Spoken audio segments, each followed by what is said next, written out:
Welcome to Teachers in One Word, where we pay tribute to our faculty, staff, and the cult of pedagogy. In this episode, we will be interviewing a master teacher here at St. John's School, Nayda Morales, who has been at the helm of the art department in the elementary school for over 20 years, or perhaps longer. Those that know. Right. So Nayda, it's so great to have you here. And let's start at the beginning. So what exactly led you to become an art teacher? And maybe you can tell us a bit about your foundational background, such as where you grew up, a bit about your family, your schooling, and that personal Nayda that was drawn to art.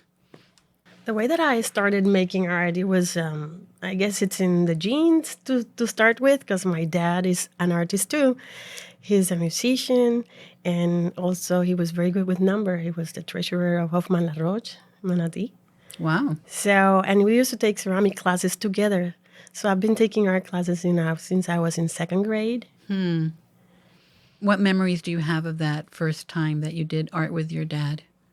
The memories are basically the pieces. That's what you remember, the pieces and perhaps the prints or the designs that you added to your piece, to your clay work. So I do remember the cup or the mugs, the plates, how to put textures in the clay, which is basic in clay. Awesome. Different methods, slab method, pinch pot method. Do you still have those pieces that you created when you were so Some young? of them, and I still keep some of my dad's. Wow. So you mentioned your father. Would you say that your father was kind of like the most influential person in your life in terms of art? Or were there other people? I would say so. He was very creative. You know, he used to make all my Barbie cards and everything. He constructed them. And Wow, so, yes, awesome. definitely him. Do you have any of those still around? Your Barbie car No. models? Tell me about one of them. Maybe a favorite one that he did. Oh, he did so many things for me, but I always remember that car. That Barbie car was awesome. And was it like a convertible? Was it? No, it was more like the Flintstone car. Bold and simple, just like Ford. Great design quote right there. So was it primarily in your family, primarily you were the only child, or did you have other siblings, though, that you also did creative things with? Or what was it like growing up? Okay, I am the middle child. Okay. Of course, la infant terrible. Of course. And yes, I was the only one in the art field, or drawn to art. Mm-hmm. And so as you're growing up, how does art continue to be in your life? Is that something that is just as it comes with your dad, or do you remember certain teachers, or do you remember doing it at school or after school? What's your memory of how art continued to have a place in your life? Well, definitely, art is a way of life. Once you learn how to see the world in an artistic way, present all the time, my eyes already trained to look at beautiful things and beautiful combinations, whether it's nature, whether it's in the sky. So yes, that's what brings me joy. And definitely you will always remember your first teacher. They say you always just remember your first art teacher and your first boyfriend. So Okay. That's how important an art teacher can be. Tell me about that. My first art teacher, yes, was Carmelo Sobrino. And yes, and it happens that then we reunited after so many years, and he collaborated here to celebrate the 100-something years of St. John's. Yes, and he still recognized me, and I still recognize him. How old were you when you had him as your teacher? That's fascinating, because he's a very established Puerto Rican artist. I was about 7 or 8, perhaps. And it was at school, or it was like... Yeah, it was La Liga de Arte. La Liga de Arte. Sí. Many people, I think, have passed through the Liga de Arte, whether they're famous or not. I remember my mother taking drawing classes there. And for her, it was a haven. She would go there every Saturday. It was like the special trip she would make to San Juan. And I know that they do have a ceramic workshop there. I remember going in and seeing the pieces. Mm-hmm. Tell me about that. Tell me about going to El Viejo San Juan, going to La Liga de Arte.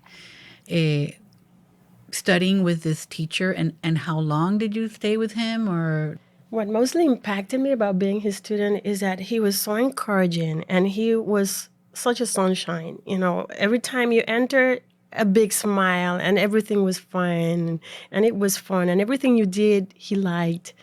And he just validated what I wanted to do or encouraged me to make more and explore more. and how did that lead you to then, as you grew up, what was the next step after Carmelo? Okay, after La Liga de Arte, of course, in where I started, in Colegio San Antonio, which is Rio Piedras, Catholic, Franciscano, Capuchino. Yes. Definitely we had art teachers there also in the elementary. So after that, then in college, after trying ciencias naturales, it's natural sciences, because, you know, they say that math, when you're good in math, you're good in art. So I had both things. So I started because I wanted to be a dentist originally. Wow. And I still am drawn into that, fascinated by that. Because you got to be like a sculptor, to be able to build it. You really have to be like better than a Henry Moore. It's interesting because my dad was a surgeon, and sometimes he would take me to his office, and what I was most impressed about him was the detail that he took in suturing somebody. How can he do it so well that by the time that the wound heals, it will be imperceptible? So there was that artistic part. So it's more than that. As a dentist, you got to be able to match the teeth color, not only to make it, but the measurements you got to take, just like, So I'm fascinated by that. So when you decided to go into ciencias naturales at first, yes. What was your aspiration? What were you? Well, the thing is, those days you used to take in, when you were a senior, there was this test, the best 100 students from the whole island in math. So I got there, and that's how I started. That's how I started to, I skipped the first general year, and then I went straight to natural sciences. So it was based on like an aptitude test, and you always liked math. It's part of the score. It was part of the score, yeah. So now I'm interested to know, what was that shift? The shift was because that's a very intense, yes, dramatic. But it all relates. It all relates, and find out now, because I went straight to doing great in math, but sciences I struggled there because I am into short process. And that also relates to printing, which was my major, painting and printing. It could be a short process, So you like to see results? Yes. Right away? Yes, I'm just like the kids. I'm no different. Right, and that's probably why you're such a master elementary art teacher, because you get their vibe. You get the vibe. I get them. Right. So you shift from this kind of science program, and then you move into what you were doing at the time, which was printing. And then how did that take you to say, oh, I would like to maybe teach? From my mother's family, all of them are teachers. So definitely there was a huge influence. And do you remember the moment when you said, okay, I'm going to take my first education class, or how was that process? Were there any mentors for you there? Yes, it was. My neighbor was the director of fine arts in Puerto Rico in the public schools. So she was a big influence there. And do you remember at the time what was their major message that they wanted to bring across with arts and education? Would they recruit people, or how did you kind of end up in that line of like, okay, I'm an artist, but then I also know this person who's into fine arts and education? How was that process? I think it all came together because I did like to take all the classes of art, but I also knew, to complement it would be the smartest way for the future. So education was how you did that. So you transfer from science, you go into art, and then you go into art education. How does that bring you to St. John's? It happens that my uncle's wife used to work in Robinson. And I started at Robinson School. That was my first job. When there was an opening, like in the middle of the second semester, and I was still not graduated, but I did apply and I passed the interview and they hired me. So that's how I started. And into always at the education. elementary level, or at Robinson? No, in Robinson, I did have not only elementary, I had high schoolers too. Okay. So you spend how much time there, or what's the process there? And that brings you then. Since I was not graduated then, so I was kind of a part-time Okay. because they make arrangements for me. So it's almost like your teaching practice in Almost. a way. Okay. Almost, yeah. Okay. So what's the next step after that? What happened after that? After Robinson?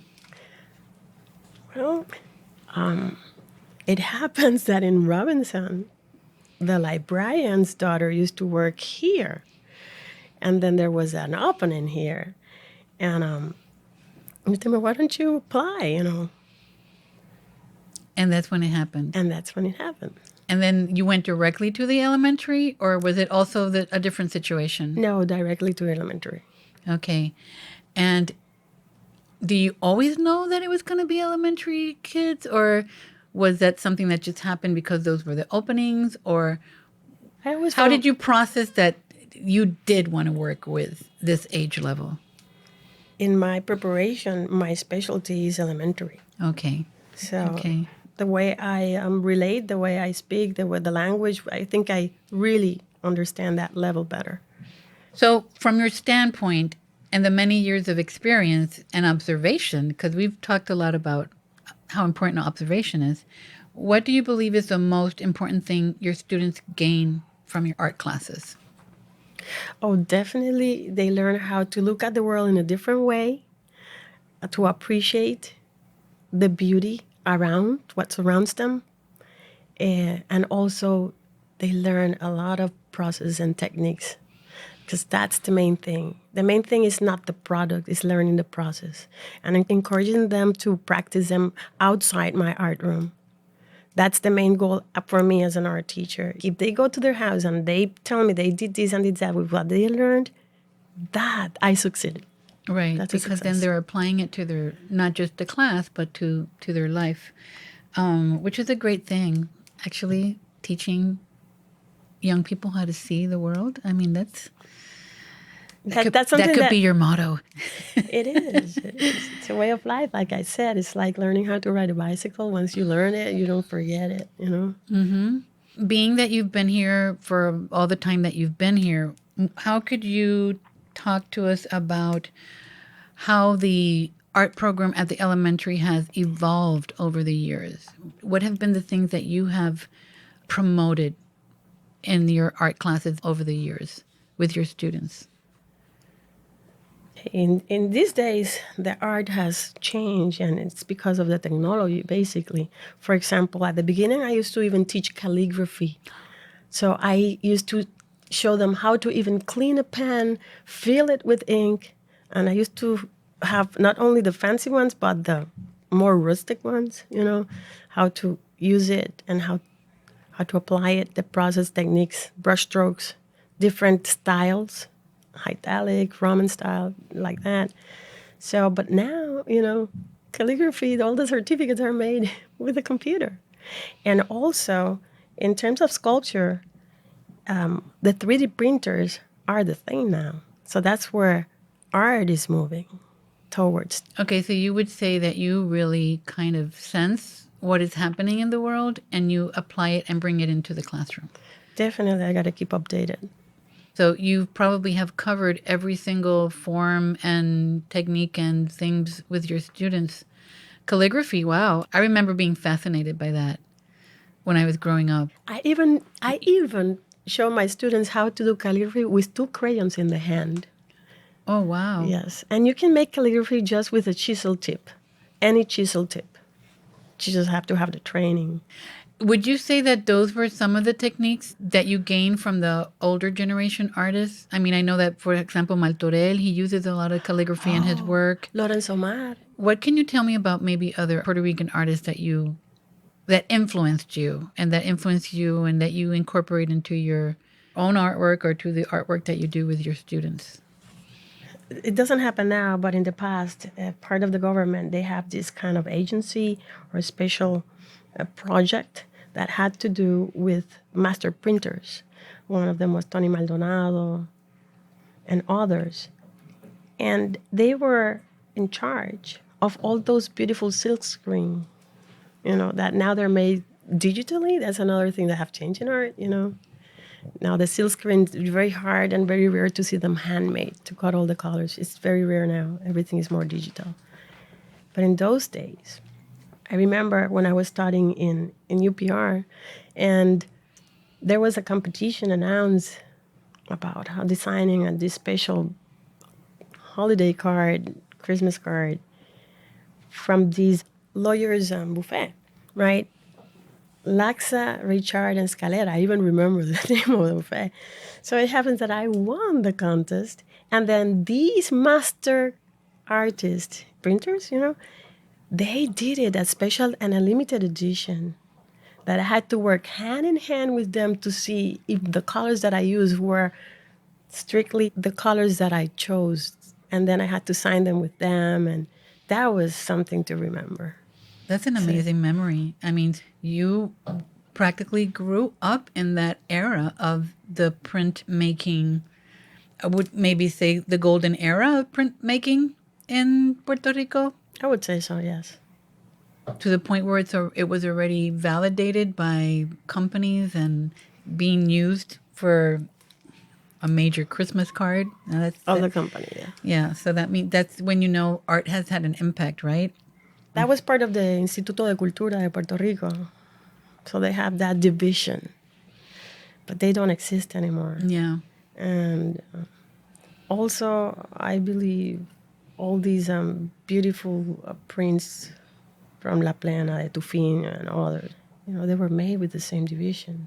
Right. Yeah. So it was a time when the government was supporting these artists. Mm-hmm. I'm very curious about that Christmas card. What were the images? What were your ideas, if you can remember? What was your process? I would love to know, what you chose.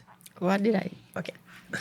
I did make the Three Kings, but the Three Kings were in a design more in the style of Augusto Marin, that kind of a line.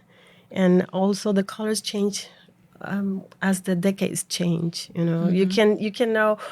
You can determine a picture, an artwork, when was it made just by the palette, just by the colors of the 70s, the colors of the 80s, the colors of the 90s. Okay, awesome. So I remember, yes, I was inspired in the style of Augusto Marin by then.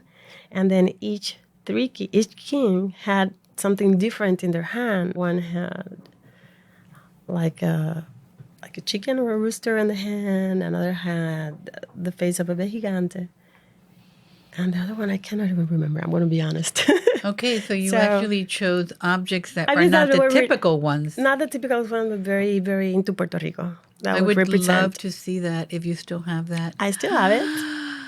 Nayda. And you know what? I have it in school. I can bring it to you later. Please. I do have it. Maybe we can incorporate it into the thumbnail or some of the promo that we do for the program. That would be lovely. Definitely. Okay. That's sweet. Wow, yes. Wow. Mm-hmm. Okay, let me go back to my script because I'm kind of was transported by that story. So from your story and all the details that you've given me about how you adapt your artwork and the work you do with your students. So you talked about calligraphy, you talked about paint. I know you do a lot of painting with your students. Are there any modalities or formats that you haven't explored that you maybe have wanted to do or would like to do with your students? Well, another big thing is photographs. So yes, I have worked with apps and show them how to use the apps, taking what is a self-portrait and making them as the Andy Warhol style, the pop art that I do in 6th grade, and then how to present them. For example, this year, I'm going to present them kind of in a 3D way. Yes, I'm going to mount them in a big mural with different kind of boxes in different colors, and then popping out would be then the face, Awesome. Yes. So it's becoming more kind of really fusion. it's not strict photography, it's not strict 3D, it's not strict, it's like an amalgamation of all of those formats. And to have kids at that age explore that multidimensionality is pretty awesome. And I also believe, I would say, to make sculpture with different kind of materials, not only wire, because I've done in the past so many things. Wire, found objects from nature. But that's something that it's always good to keep exploring. Right. So the different materials. So every discipline in the art world still has boundaries to expand. Yeah, there's some areas in art, like there's a drawing, there's a painting, there's a printing, there's a sculpture. For me, if you ask me, the most challenging one is a sculpture. Why is that? Because you got to see it in a 3D way, perspective, which is like a challenge. And over the years, what have you found the kids are most drawn to in terms of those different disciplines? It depends on their personality. Okay. But as in terms of percentage in a classroom, I would say they're more into hands-on, like clay. They love clay. They love to create and build, basically building stuff. Okay, so you would say that kids in general, maybe a bigger majority, are drawn to things that they can manipulate. I mean, it's sensorial, right? Yes. Not anything that they have to calculate too much or refine too much. Though I'm sure you'll find some of your students who are very detailed also, right? Yes. So I have them too. Yes. Right. Do you actually differentiate when you do a project? I mean, do you allow for your students to Miss, I want to do it this way? Or definitely, yes. And I even offer different materials. Sometimes I even give them a whole freedom of a subject. You don't want to do the subject we're doing the rest of us. Okay, what do you want to do? And then I design something for him. Yeah, this would be good then. And perhaps if you like it, we can do this and add this. And I let them sometimes choose. You don't have to do it with this material. You can use anything that I have available here. Have you been able to follow any of your students and if they've become artists or not? I know that we have some of there are a lot of them that have become artists. Right, that have become artists in their own right, and that you were possibly one of the initial teachers that they had.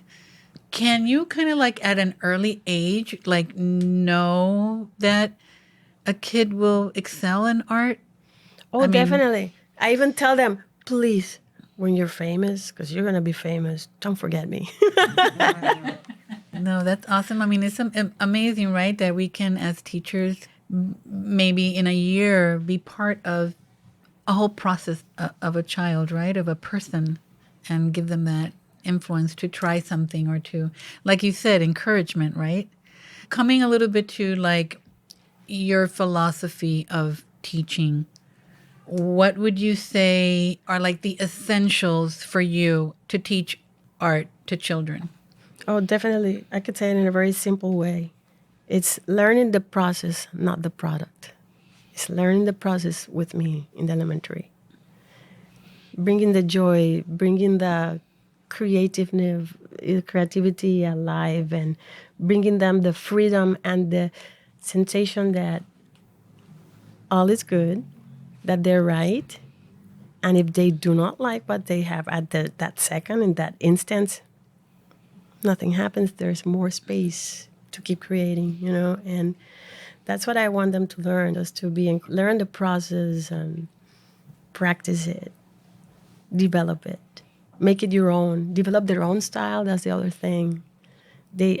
At that age, they still need, because sometimes they depend too much on copying and yes, it's good. Everybody needs car, the ignition to start, the part of the imagination and the creativity. But I always encourage them not to copy. So it's that self-affirmation, right? Yes. And I even tell them to even develop their own artistic handwriting for their name. With artist, what I call the artist signature. Where's your artist signature? I like that. Yes, because sometimes even sometimes sixth graders, they start writing in piano. No. We have to develop our artistic handwriting too. Sometimes even a signature like Vincent van Gogh, by itself, it looks like a piece of art. And that's where you begin to get this validation of self. Yes. That you are, you're part of a group, but you're unique as well. Yeah, and don't forget, no name, no fame. No name, no fame. I like that.